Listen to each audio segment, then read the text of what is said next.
Now let's say you have several settings you want to change within AutoCAD 2017, and there are some stuff that you can change and you can manage.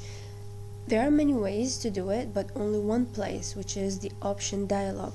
How do I get to the option dialog is by two ways I personally use.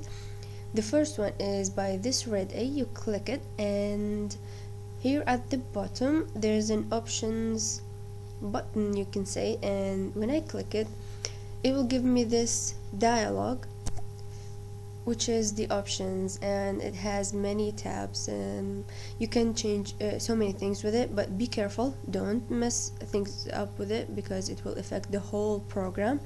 But for the files tab, you can get so many things. For example, you can see where the automatic save file is located, and you can browse it or you can change it, maybe put it on a server or something. Just an idea to give you. And also the display tab is a very useful, and you can get so many options with it. For now I'll cancel because I want to show you the other way to go to the options without any command selected, and we'll just hit the escape button to make sure no command is selected. And whenever there's nothing to select, right click, and below you'll find options. You'll get the same dialog box. So there are two ways: either you click on here, which is the easier way and it's fastest, or you can go there and choose the options. Now let's just play with it a little bit, but I'm not gonna play too much because it's very sensitive and you'll change the default of the whole program. We're gonna play with the colors a little bit. So at the display tab, I'll go to this button right here, which is colors. I'll click it. It gives me another dialog box.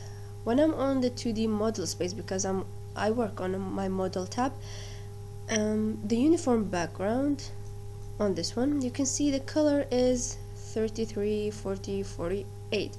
It's the default. It's how the program is set. So let's just say I'm gonna change it. If I click white, it gives me a little preview of how it's gonna happen, or what's gonna happen, what changes I'm gonna be expecting. So if you're happy with this result, you can apply and close and hit OK right here.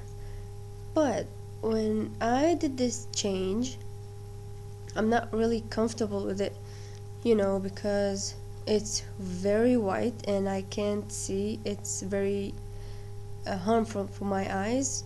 You're gonna stare at this for like 5 minutes and your eyes start tearing. So I'll just hit cancel to cancel any command I have. Go to the options. I want to restore my settings. So again, to the colors, on uniform background, to the space, model space, uniform background, restore current element. Alright, so this is the preview on how it's gonna happen. But wait a second, if you pay close attention, you'll see the writing in here, which is equivalent to this one. It's gonna be black, as well as the cursor. So I will try to change that. As I click to restore current element, when I chose the interface element as uniform background, I'll go to the cross hairs and change it to white. Now that's how I want it. And viewport control, it means this part right here, I'll change it to white as well. So yeah, that's how things should go. That's how I'm happy with my results. And I'll apply and close and close. I restored my settings. Let's say you don't want to mess things up. Another thing I want to show you, which is very useful when working with AutoCAD. As I choose my open and save tab, you see this right here, this box, file safety precautions. So let's just say my laptop suddenly just tried to shut down or restart and I didn't save my settings. It's going to be really hard to restore that. So if you choose automatic save and put it like let it auto save any change you do each 2 minutes, 5 minutes, 10 minutes, depends on your work. But I turn this off just because I'm recording a video. I don't have to save the things that I'm doing anyways, but you can take this on, and it's gonna be very useful. And then click OK and cancel. Just click OK, but for now I'm gonna click cancel. I don't want to change anything for now.